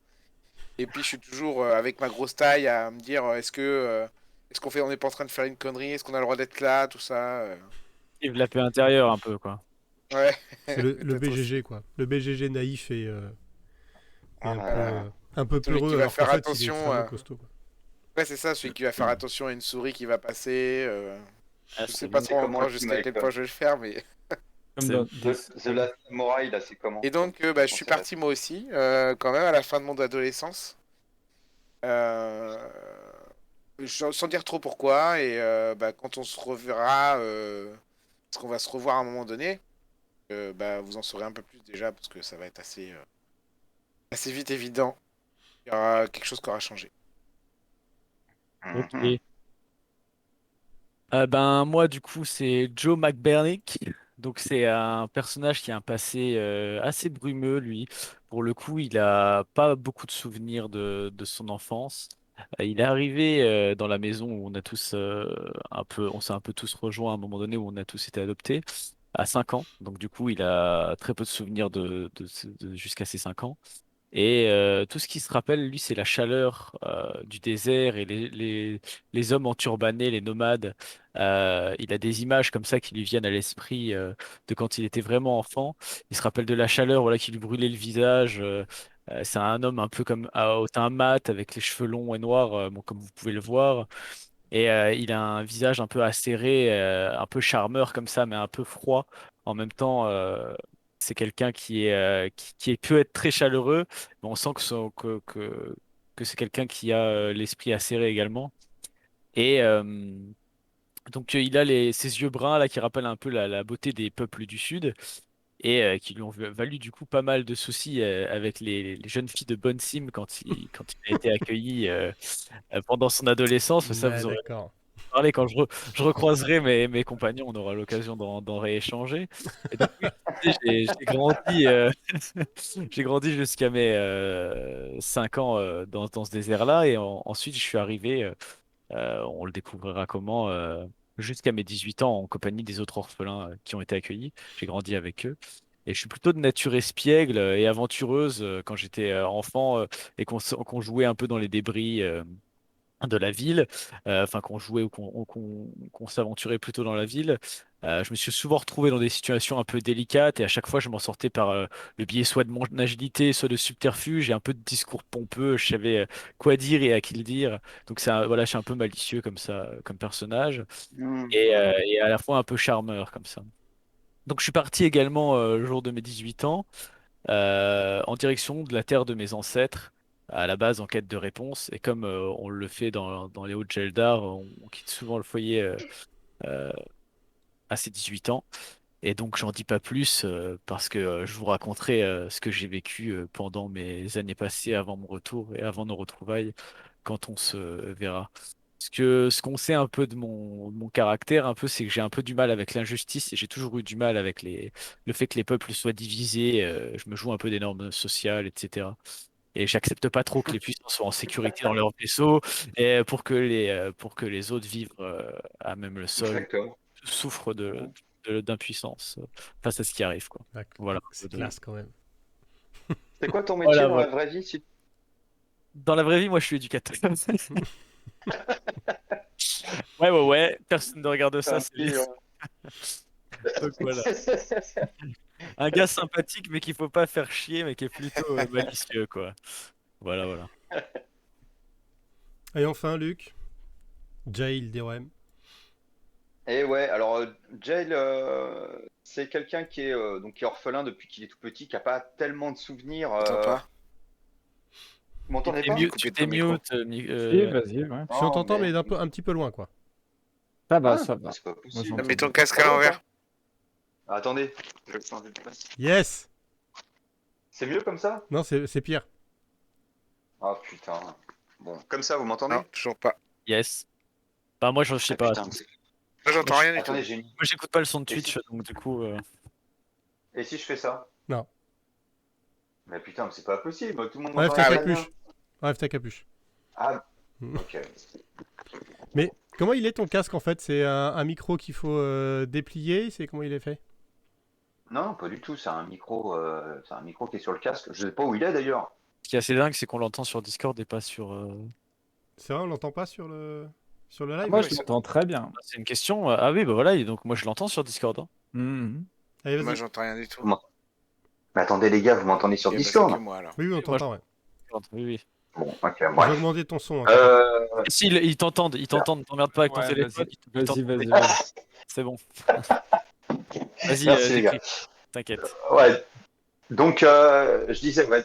Donc Jay, c'est un jeune qui est... Merde, putain, j'en étais où? Donc oui, il est orphelin depuis très longtemps. Il n'a pas tellement de souvenirs de sa famille, quasiment pas en fait. Peut-être quelques vagues souvenirs ou des impressions, enfin bref. Et donc, il a grandi avec vous, là, depuis qu'il est tout petit, qu'il a été recueilli dans cette famille. Pas trop d'infos non plus comment il est arrivé là, c'est un peu obscur, on ne sait pas exactement. Mais en tout cas, Jay, c'est un peu quelqu'un qui a un peu une tête brûlée, quoi, qui se confronte toujours un petit peu aux éléments et qui a envie d'aller plus loin et qui peut des fois se retrouver dans des situations un peu compliquées dans le genre, il tente des trucs un peu impossibles. Ah, voilà, donc il s'est un petit peu vautré la gueule quand il était jeune, mais il continue, il a besoin de se confronter comme ça. Et c'est quelqu'un qui a été très rapidement un peu fasciné par comment je dirais, par la brume, comme il l'appelle. Lui, il l'appelle la brume, parce que je fais comme ça. Et, euh, et c'est un peu naturellement qu'il est devenu scriptomancien, enfin en tout cas qu'il a cherché à rencontrer des scriptomanciens et à se faire former par une guilde dont j'ai pas encore trouvé le nom, mais qui est une guilde super cool. Enfin, vraiment un nom classe. Bah, je suis dessus là, je travaille T'as le dessus. temps, t'as Alors, le temps. Ouais. J'ai mis- c'est vraiment une guilde de tueurs, quoi. Ah, Tant que c'est une information qui reste Ouais. cachée, c'est-à-dire que t'as besoin d'en parler. ah, d'accord, ok. Parce que qu'est-ce que j'ai mis? J'ai mis ouais, qu'il a rencontré dans la lointaine, on sait pas encore, la guilde des non super cool. Voilà, non cool. Voilà. Donc ça reste un mec qui est plutôt méfiant de ceux qu'il connaît pas, mais qui est un très bon camarade avec ses amis qui est un peu fonceur, quoi, qui peut-être réfléchit pas toujours à la bonne façon de faire les choses, qui aime bien aller par un chemin tout droit. Voilà. Il a quand même une gueule un peu bizarre, quoi. Donc il est plutôt tatoué partout sur le visage avec des tatouages. Je sais pas si on peut dire que c'est des runes. On a le droit de dire que c'est des runes, François? Pour En certains, sachant ouais, je qu'il y a la pense. religion et tout ça. Enfin, en tout cas, des espèces de Certains tatouages un peuvent peu. l'être, ouais. Mhm. Ah ouais, en tout cas, ces tatouages, c'est des symboles un peu runiques, comme ça. Que quand il se balade ailleurs, il a plutôt tendance à cacher, à se dissimuler avec une capuche. Notamment par rapport, je pense, par rapport à l'unique. La religion de l'unique, il doit pas forcément voir ça d'un très bon œil. J'en sais rien. Ah, c'était pas faux. Mhm. Ouais. Ok. Alors, je Donc crois que voilà. pour l'occasion, tu t'es fait un vrai tatouage que tu vas nous montrer, c'est ça? Tout à fait. Mm. Voilà, que j'ai fait sur la fesse droite. Vous allez me dire ce que vous en pensez. Non, réserve-le pour jeudi soir. Ça Ouais, fera ouais. des viewers. C'est mieux. D'accord, ok. Bon, je le lis pour les gens. Donc vous le mettez. Révélation du tatouage. Voilà, On va donc vraiment c'est se faire bannir, mais c'est pas grave. voilà, c'est un personnage que je jouais un peu comme ça. Voilà. Ok. C'est bien, on a 4 caractères assez différents, c'est marrant. Ouais, c'est cool. Ouais, Et puis, ouais, vas-y, excuse-moi. je, oui, je disais, j'ai un peu changé sur place en me disant il faut un peu pour qu'il y ait un peu de tous les caractères. Et je trouve que le caractère fonceur pour enfin, d'un mec qui a envie d'aller, qui est un peu aventurier et tout ça, qui a envie de découvrir des lieux inconnus, je trouve ça pas mal pour le scriptomancien qui va voyager Clairement. Ouais, bien sûr. dans le brouillard. Je Il pense aime qu'il bien faut la pas bagarre. être trop raisonnable pour être scriptomancien, à mon avis. Et au niveau de, est-ce qu'on Ah peut ouais. parler juste rapidement d'un peu comment les compétences qu'ont un peu chacun de notre perso, comment ça s'appelle? Mhm. Pas donner les compétences, mais par exemple dire voilà, moi c'est quelqu'un qui sera plutôt là pour le combat Ah oui, un peu à le type de jeu, distance. quoi. Mhm. Mm. Ah, lui c'est plutôt un magicien, lui c'est plutôt un barbare. Enfin voilà, je dis ça comme ça. Ouais. Ah, moi, clairement, je serais plutôt un magicien, un healer, quelqu'un qui pourra attaquer plutôt de loin. Enfin, quelqu'un qui va protéger l'équipe en tout cas. Ok. Ouais, Moi, je suis pour le un. brouillard. Avec Donc, des boules d'œuf quand même. Qu'est-ce qu'il y a? Avec des boules d'œuf quand même. Il a Avec des boules l'équivalent de de la feu, boule ouais, de ouais, feu. c'est vrai. Il a l'équivalent de la boule de Ah feu. ouais, Mais bon, il Ouais, reste à là, distance. Mais ouais. c'est des runes de feu. Ok, ouais. ouais. Euh, donc, en ce qui me concerne, moi, je suis un. Comment on appelle ça déjà? J'ai oublié. Un gros nain. Un gros nain barbu. Un gros nain barbu, ouais. Un arquebusier. Un arquebusier, voilà. Arquebusier Mm. machiniste. Mm. Arquebusier machiniste. Moi, arquebusier parce que Ah, un bah, arquebusier. Alors, déjà, voilà, c'est lui. Parce que je me sers d'arme à poudre, hein, comme je disais tout à l'heure. Donc, Il c'est manie plutôt. bien sa grosse pétoire. Ouais, tir à distance. Donc, plutôt de la dextérité. Et puis après, la capacité à réparer un peu tout ce qui est mécanique, à fabriquer des trucs. Voilà, peut-être, je sais pas moi, s'il y a des serrures à faire sauter, peut-être que ce sera plutôt moi. Parce que voilà, je suis pas voleur, mais C'est un peu Ouais. un MacGyver. un peu MacGyver, ouais, c'est ça. Donc toujours, Mhm. accompagné de ses outils et de sa pétoire, de ses 2 pétoires d'ailleurs. Pour l'instant, j'aurais 2 pétoires. Et j'aurais même pas Mhm. d'arquebuse en fait, j'ai oublié les noms. Mais bon, bref. De coulevrine. Peut-être plus tard. Et donc tu Ah, il y a disais que plus tu étais en train d'essayer de fabriquer une arme à répétition. C'est un objectif, ça, mais non, pour l'instant, j'en parle pas. Ok, bah moi je serais plus du coup, de par ma dextérité et ma finesse, je serais plus ce qu'on pourrait apparenter à, pas un assassin, mais plus un. Je serais armé d'un pistolet et puis d'une rapière. Donc pour une rapière, c'est, pour ceux qui savent pas, une espèce d'épée pirate un peu courbée comme ça.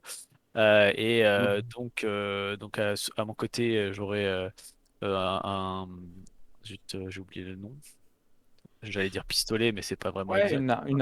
une arquebuse, quoi, une pétoire Une aussi. pétoire, ouais, une petite Mm. pétoire également, voilà, Mm. sur le côté à main. Et voilà, donc je pourrais, entre guillemets, jongler entre tir à la pétoire si c'est plus judicieux, ou alors aller au corps à corps, mais je suis pas quelqu'un non plus de très résistant. Donc voilà, je fais énormément de dégâts au corps à corps, mais je suis pas trop résistant, donc il va falloir que je sois malin. Puis quand Voilà. même, t'es pilote aussi. Et Ouais. j'allais y venir, je suis également Mm. pilote, avec la voix du coup que tu parlais tout à l'heure. Et donc, de par mon expérience, et ça, on aura l'occasion d'en parler également, j'ai su développer des talents de pilote, et donc je suis à la fois pirate et pilote. Et donc, du coup, voilà, ça, j'en parlerai également la prochaine fois.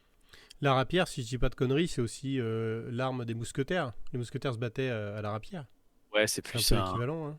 Ouais, Donc c'est plutôt des bottes secrètes. Enfin, c'est plutôt pas des bottes secrètes, mais plutôt pas des grands coups d'épée, ouais, mais plutôt. Ah ouais, voilà, je vais être plutôt intelligent dans les coups que je vais mettre. Je vais Ouais, chercher voilà. des points vitaux, etc. Plutôt que d'essayer, comme un barbare avec ma hache, taper un grand coup sur la tête. Ça va plutôt être quelqu'un qui va arriver et qui va essayer d'être létal directement, quoi. Pas fleuret Ah, il y plutôt en a pour le bien. mousquetaire. Ça, c'est un Ouais, fleuret, ouais, ouais, ouais. c'est ça. Mousquetaire, c'est Ouais, fleuret. bon, Ouais, c'est une Ah, espèce de. c'est un peu pareil, la ah non, rapière c'était une de. épée. Non. Moi, La rapière, c'est une j'imagine plus comme un avec une lame sabre du fine. désert, comme ça, la rapière que j'aurais, un peu Ouais. pirate, sabre du désert, comme ça, Mhm. qui ira Un avec peu mes objets. Bah, cimetière. Peut-être un cimetière, non? Ah ouais, ouais. Ouais, ouais. un peu ça, ouais, t'as raison. Ouais, À la un peu dans limite, ce. ouais. Mais la rapière, c'est pas mal aussi, hein. C'est une épée qui a une lame fine, mais tu sais, qui a Une un garde. manche là, une garde qui est hyper travaillée avec. Avec Ouais, une coque c'est de joli, une rapière. protection, là. Ouais, ouais, c'est ça. Avec une coque pour protéger la main, je vois. Ouais. Et tu peux avoir une lame Exactement. courbe, hein. C'est pas forcément une lame droite, je pense. Tu peux imaginer une lame courbe Ah sur bah, je ce. vais mettre C'est pour ça, ouais. rapière Moi, je l'imagine à lame courbe. courbe. Bah, puis en même temps, si ça n'existe pas, on n'a qu'à l'inventer, on s'en Ouais, fout. voilà, moi, ça Ah, on fait ce existe. qu'on veut, merde. J'ai une rapière à l'arme courbe qui protège mes poignets, ornés de beaux diamants et tout, qui d'ailleurs inflige énormément de dégâts. J'aurai un bonus de +8 à chaque jet de dés sur le toucher et Ah, les putain. dégâts. Je pense au. Il y a un personnage de Game of Thrones, c'est le maître d'armes qui entraîne Arya. Oui, oui, oui. Il a Oui, un je vois. style de combat qui est un peu Non, celui-là, quoi. dans cette idée-là, ouais, un peu. Et puis un peu, voilà, pour le plus connu, Jack Sparrow dans Les Pirates, un peu. Mais à oui, fait. un peu plus dans un truc un peu plus délicat que Dans brut, la quoi. BD, il y a les scorpions, le scorpion, Oui, aussi. un peu dans ce style-là aussi. Ah oui, Voilà, oui. voilà pour Joe. Ah, ok. Et moi, je suis plus dans le traditionnel, hein, puisque je suis un samouraï, je vais être celui qui va se prendre les coups, j'ai l'impression, qui va être au corps à corps et puis qui va tout dézinguer de par sa finesse et son. Non, je déconne, c'est tout en force. Il est hyper doux, mais il tranche, quoi. Elle Ouais, Dans bourrine ça. En aussi. fait, le- si tu veux, je vois bien Joe dévier une lame pour transpercer après. Moi, je vais couper d'abord la lame en deux et après je vais transpercer et couper en deux aussi le personnage. Voilà, c'est ça, ouais, dans l'idée. En plus, j'ai une compétence comme ça, il me semble. Fait que je peux dévier la lame de quelqu'un. Ouais, bah voilà, Tu, bah moi, je vais rien dévier du tout. tu te bats au sabre, c'est ça l'équivalent du sabre Katana, Moi, japonais? quoi. ouais, mais alors ça va être une arme spéciale que bah, je vous montrerai. Mais Ouais, au départ, on verra ça jeudi. je me suis toute mon adolescence, je me suis entraîné avec des katanas, les katanas de ma mère, donc des katanas pour humains. Donc si tu veux, bah moi un katana pour humain, un humain il le tient à deux mains, bah moi je manie à une main, j'en ai deux dans chaque main quoi. D'accord. Ah ouais. Donc tu vas nous sortir un C'est truc bon. là, je m'attends à un truc. Tu t'es inspiré d'une arme japonaise aussi Bah, ce sera aussi un katana. D'accord, C'est ok. pas non plus. Bon, on verra ça. Et voilà, Mm. un petit peu différent. Ok. Ok, bon, bah, c'est super, on a déjà donné pas C'est mal pas mal, d'infos. ouais. Ouais. On a fait pas mal le tour, je Mm. pense, hein. On risque de Parce que, donner trop d'infos et on va se spoiler. ouais, Ouais, voilà, ouais, ouais, c'est ouais. bien de garder des trucs un peu cachés. Ça a permis de présenter Mm. un petit peu tout ça, de présenter vos persos, et puis vous, entre vous, de faire un petit peu connaissance, et puis peut-être là que vous allez avoir des idées qui vont venir par rapport au monde qu'on a décrit, tout ça, donc n'hésitez pas, hein. Et puis je rappelle bien que c'est la première, le début du scénar, c'est jeudi à 20h30 sur notre chaîne Twitch, qu'on va fonctionner en faisant un direct, et puis après, on découpera ça sur notre chaîne YouTube aussi en plusieurs petites sessions. Bah voilà, hein, c'est bientôt le début. C'est cool. Ouais, c'est cool. Mm.